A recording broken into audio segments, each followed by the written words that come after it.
All right. Sorry, I was just looking at a video too. I've never seen this, but it got recommended to me, and I'm curious to see if there's anything I don't know. How to deal with every enemy in Dark and Darker. I have it muted, I was watching. But I'll unmute it since I'm here now.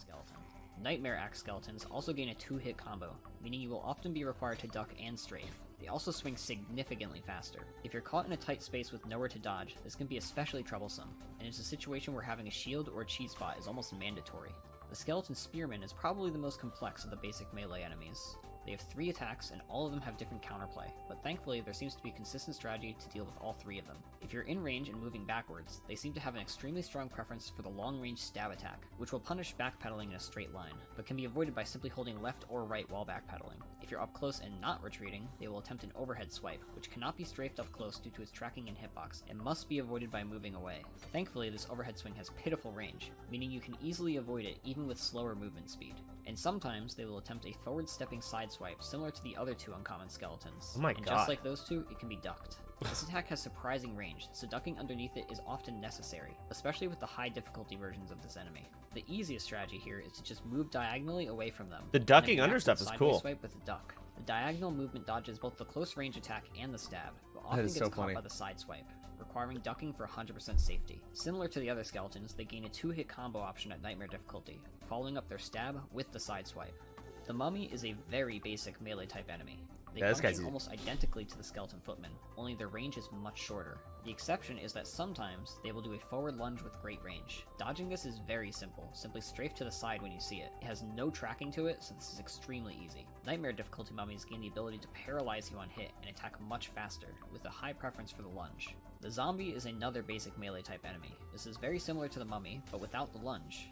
Instead, for their first attempted attack, they will spit out a lingering gas cloud that does damage over time. The summon animation is very long, but the cloud can become extremely inconvenient, especially if too many are formed. When their cloud attack is on cooldown, they will use a simple close-range swipe that is very easy to avoid by backpedaling. The Mimic is also extremely simple. You can basically treat it like a mummy. Spider mummies are very small enemies that spawn out of a pot. So far, I haven't learned anything other than the duck under the spear and the axe. Until the pot is and his Wayhander. Depending on the Not the situation, axe. it may be easier to go for the pot before killing the spiders, or to simply let them live until other enemies are dealt with, as their attacks are very short range and easy to avoid. The biggest danger with these enemies is getting swarmed and cornered, or paralyzed by the Nightmare difficulty ones. Generally speaking, if you jump onto the pot, you're safe. Just be ready to escape once you break the pot. The Goblin Warrior is basically a miniature skeleton footman. They move faster, have These less guys are range, easy. and tend to travel in packs. The only real strategy is to stay out of their range and punish their swings, same as the footmen. Sometimes, after taking damage, they will flee and gesture at you. It can be tempting to follow them, but oftentimes they will immediately turn around and whack you. So maybe don't follow them, unless you know your next attack will kill them. The Goblin Axeman is almost identical to the Warrior, with the exception being access to a 2-hit combo. This combo only happens after their forward-stepping attack, and it's usually slow and short range enough to not be a problem. Individually, dire wolves aren't very dangerous. You can easily sidestep their attacks by strafing diagonally forward, but more often than not, these wolves hunt in packs, so do your best to not get cornered or surrounded, and use your environment to your advantage. The Demon Dog is basically just a bigger dire wolf. The strategy is very similar: strafe and rotate forward around them when they lunge. The Nightmare version gains an electrified collar that reflects damage, so be wary when trying to hit their heads. The Giant Spider is extremely rare. At the time of writing, this only appears in one room in the ruins, and in a I've only ever seen this mob one time. It has a Then again, I don't melee queue attack Goblin very that much. can be dodged by moving away, or circle strafing, or jumping, but also has a ranged poison spit attack that prevents you from attacking at all during its poison effect. There doesn't seem to be any possible way to dodge It's this in attack ruins? close. Is it? Even jumping over the spider's head doesn't do the trick. For this reason, you may want to keep your distance and utilize techniques that we'll be going over shortly in the ranged enemies section. The Oh, Skeleton wow. Archer is a very common enemy, and one that is very troublesome. Dealing with ranged enemies in this game often boils down to side strafing at a medium range, waiting for their attack, and running in to punish. You may also want to use your environment to your advantage, as archers are not smart enough to know when you're behind a wall. If your damage is too low, you may need to repeat this process a few times, but if you have enough damage to kill them in one cycle, your life will be much easier. One of the bigger issues is when there are archers combined with other enemies. You need to keep moving constantly. The best idea is to lead the melee enemies away from the archer, or behind a corner, deal with the melee enemies first, and then kill the archer last. Or, you could be a bit riskier and try to fight the archer first while ignoring the melee enemies, which can be a viable strategy if the melee enemies aren't particularly difficult or fast. Nice swing, jackass. The trickiest issue with skeleton archers is their double double shot. It seems totally random whether or not they'll go for one, and it will punish you if you try to run in after the first shot whiffs. Their second shot also aims for your center of mass rather than your head, meaning that ranges where you could side strafe their first shot become dangerous for the second. I didn't know that about the second shot. Your head. This also means that, unlike the first shot, you can't duck the second shot. Your best bet is usually to deliberately wait out for the second shot, and not even bother punishing single shots unless you're confident that you won't get hit. And of course, Nightmare Archers have a triple shot. The Skeleton Crossbowman is much slower than the Skeleton Archer, but more damaging and with a much faster projectile, meaning the ranges at which you're safe will differ. Because of their incredibly long reload time and lack of a double shot mechanic, these are generally easier to kill than archers, despite being less common. The same general strategy applies to Goblin Archers as the Skeleton Archers. Although there's no double shot, the window to safely punish Goblin Archers is much shorter, and they have significantly more health. Using walls and corners to your advantage is a very good idea here, as any arrows that hit you will poison you for a significant chunk of your HP. The Goblin Bolas Slinger has less health than the Archer, and has no poison, but getting hit will reduce your movement speed by an incredible amount. Same strategy as always, strafe to dodge, move in to punish, move out to dodge, or use a corner for maximum safety.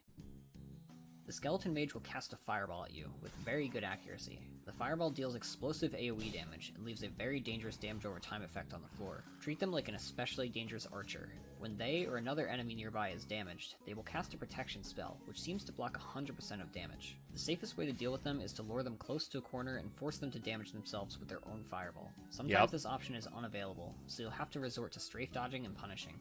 The Goblin Shaman is similar to the Skeleton Mage, having both an offensive projectile and a supportive buff.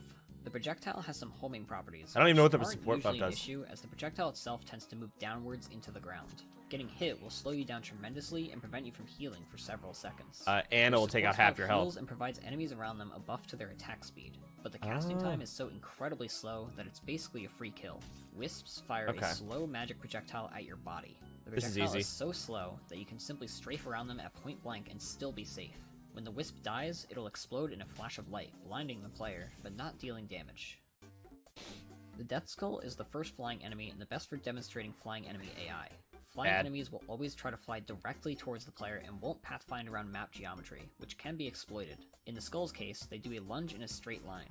If your movement speed is high enough, you can simply run away in a straight line. Strafing to dodge is also an option, although you need some distance. Of course, you can avoid having to dodge entirely by hitting them before they can attack. If your damage is high enough, you can easily one-shot them. Otherwise, you can get them stuck on geometry so that their lunge doesn't go anywhere. The Nightmare version is a bit more troublesome, having much more health and dashing twice. Using corners and map geometry does wonders against these ones. Instead of a dash attack, the giant dragonfly fires a fan of poison. It's incredibly hard to predict which side the splash will start from, so circle strafing isn't usually an option. The projectiles have limited range, meaning you can bait out one spray, punish it, and usually be able to squash the bug before it can fire a second volley. Jumping over the volley works at mid-range as well, making punishes easier if you're a slower class. Unlike other flying enemies so far, the Death Beetle has a respectable amount of HP. It fires a single short-range projectile in a straight line that usually requires strafing to dodge. The projectile is slow enough to dodge up close in most cases, although slower weapons will have a harder time, especially against higher difficulties. Getting hit will apply a slowing debuff that can stack up to 3 times, so be especially careful not to get hit at all. Like the Death Beetle, the giant bat is a tankier flying enemy, but unlike the Death Beetle, it's not I don't understand how these bats are so tanky. It makes no sense. Inflict the drunk effect on your screen, which can be disorienting, but is ultimately just a filter. Their melee attack there's actually that many more enemies? As long as you're moving around. Demon bats are a rare enemy found in Inferno, but they're not classified as a mini-boss, as they only have about as much health as a skeleton. Their only attack is a lunging kick in a straight line, which, you guessed it, is weak to circle strafing. Okay, here we go. Skeleton champion on even ground. The best way to deal with it is to bait out its first swing, stay relatively close so the champion is baited into continuing its combo, and punish once you see the shield bash. This attack has significantly more recovery than the others, giving time for even slow classes to safely get a punish. The champion has a quick, forward-stepping slash that makes shorter punish windows dangerous, so always remember to turn and move sideways or forwards instead of backpedaling. So there's no, like, dodge versus this, you really just have to bait the attacks out and then go. This is riskier for slower I thought there was a better way to do it. Wraith is very scary if you don't know how to deal with it, but becomes one of the easiest enemies in the game with this strategy. No matter which attack it does, simply crouch, look straight down, and hold forward and left. Punish, duck, move forward left. Rinse and repeat until the Wraith is dead. The giant centipede has 2 attacks. A poison spit with a wide spread. Oh, this shit's easy. Just walk around it. Narrow hitbox. Both can be avoided by strafing forward and around the centipede. This bug is very tanky, but not very threatening as long as you stay close and keep rotating forward. The giant worm is a rare mini-boss with a valuable drop, but it's not all that challenging. When it's burrowing underground, simply keep moving and it can't hit you when it emerges. From here, you can move close to attack it, and simply move away whenever it's about to retaliate. Eventually, it will spit poison around, forcing you to reposition, but otherwise this enemy is very non-threatening. Does it talk about the bosses at all? The notable feature of the cockatrice is its petrification ability. Its first attempted attack will be a scream that petrifies you, but only if you're looking at the cockatrice. Simply turn away to avoid getting frozen. When the scream misses, the cockatrice is left wide open for several seconds. Other than this, they have a forward lunging kick and a walking peck with very good tracking. Because you can't circle strafe the peck, and the kick doesn't track, the best strategy is to walk diagonally away after each punish. The cockatrice recovers very quickly from these attacks, so you need to time your punishes and movement well, but even a default barbarian can do this strategy consistently. The demon centaur has two primary attacks, an overhead swing and a sideways swing. The overhead swing can be dodged by ducking and moving left, and the sideways swing can be dodged by just ducking. As long as you stay point blank, these are the only attacks this monster will use, and the fight will be very simple. But if you're farther away, they may attempt a charging stab that must be sidestepped. The Demon Berserker is one of the most dangerous enemies to deal with, truly deserving of the mini-boss title. It will alternate between diagonal swings, requiring you to crouch and move side to side to avoid them. The challenge is reacting to which attack is coming first, but once you've reacted to the first move, the follow-ups are consistent, at least until their combo ends. Nightmare Berserkers gain access to a sideways swing that they will throw out randomly to end their combo, and it must be ducked underneath by looking down and crouching. This move comes out extremely fast, so it's effectively a very deadly reaction check. This is definitely one of the roughest enemies on this list to deal with using purely evasive maneuvers, so more creative solutions may be preferred, especially at higher difficulties. And that's every enemy currently in the game. Bosses are not included here, as those are all much more complex and already have plenty of guides out there. While more enemies will undoubtedly be added in the future, this guide should give you the... Alright, I learned a little. The Demon Berserker I didn't know about. The Demon Centaur I didn't know about. Cockatrice I had no clue. The Giant Worm, I've never even seen that boss die before. The Wraith, was it move forward, left, and duck? Yeah, forward, left, look down. Okay, and crouch. Alright. Look up Ghost King now since you need it. You're right. I do. Let's see. Dark and darker all bosses. Oh, new dark and darker boss guide. Mendo. Alright, so Dark and Darker is out in early access now. Early access comes with a bunch of new stuff, but one of the more important one is a new boss. And today I'm going to teach you exactly how to kill this boss. Alright, let's keep it simple. The first phase is the boss doesn't take damage, he spawns a bunch of ads. You need to kill these ads as fast as possible so you can start DPSing the boss. If you fail to kill ads... Hold on, what did you just say? Take damage, he spawns a bunch of ads. You need to kill these ads as fast as possible so you can start DPSing. Cleric can take aggro by crouching and looking down.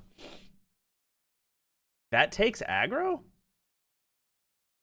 By crouching and looking down. If you fail to kill ads, each ad alive will buff the boss and make his sword longer, and I think he deals more damage. During this phase, he also spawns blue. Okay, he almost died by doing that, by the way. Each ad alive will buff the boss. Look at the cleric's health. Watch. He gets surrounded. Longer, and I think he does more damage. During this phase, he almost died.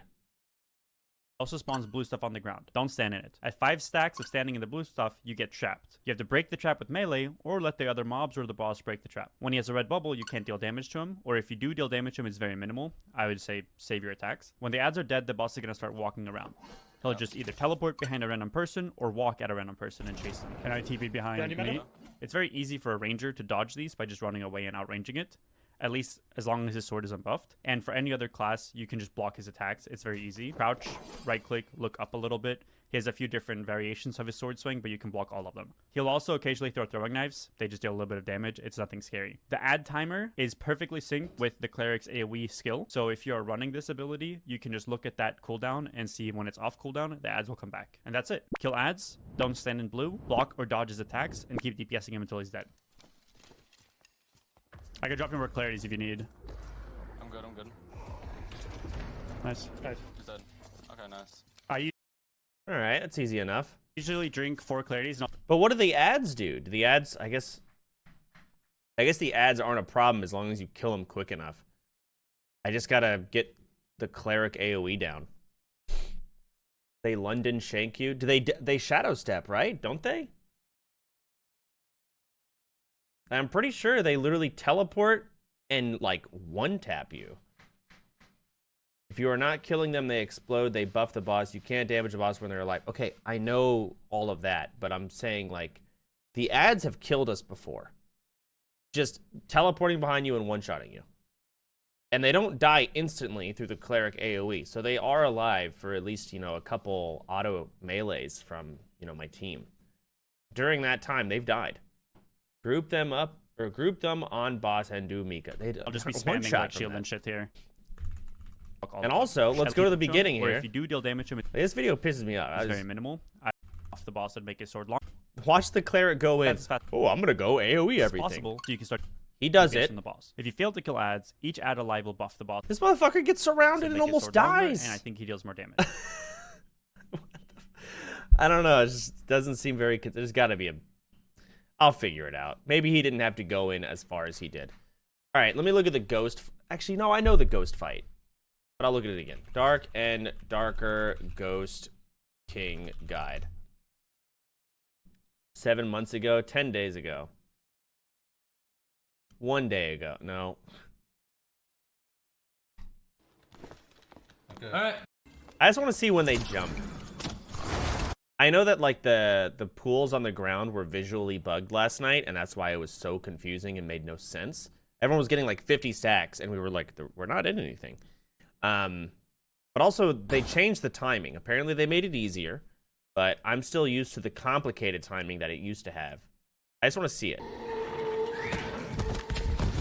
What the fuck? It still hit me.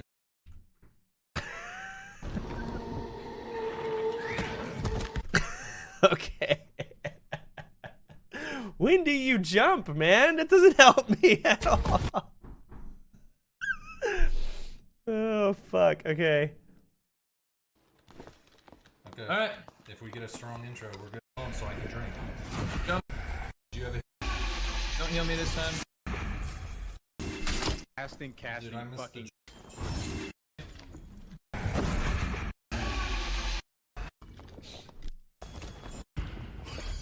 Did you have Oh, there it is. Okay. Is this the same video? I'm gonna lose it.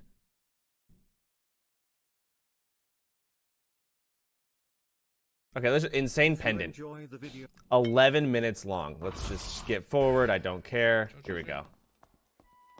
Any spells? When your health.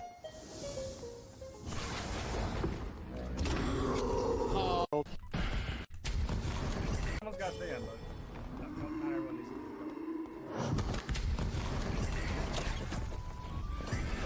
to. Damn, yeah, he jumps late as fuck. Okay. Alright.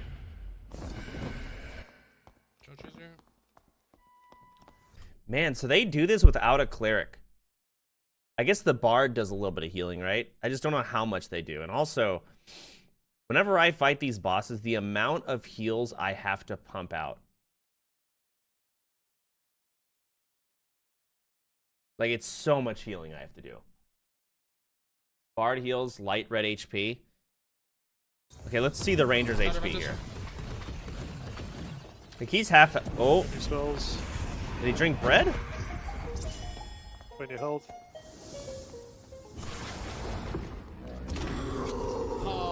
Easy shit, boys. I was so close to getting that, bro. There's a video of Rogue Solo killing this. 50. Bad bet. gear. Dude, Terrible. you should That's not- our worst yet, I think, to be honest. People here, invisible right here. Jump crouching also gives you a little extra time. Yeah, I do that. It's just a later. It's the later jump. All right, let me open up Chaff Games. Big fan of Chaff Games.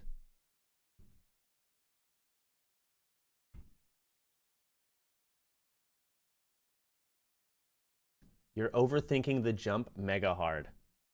Vicky just messaged me this. Let's see her jump. Is he gonna jump? He's jumping. He's jumping. He's jumping. Oh my god. Wow, that is such a late jump. And they're doing it right, too. I'm just...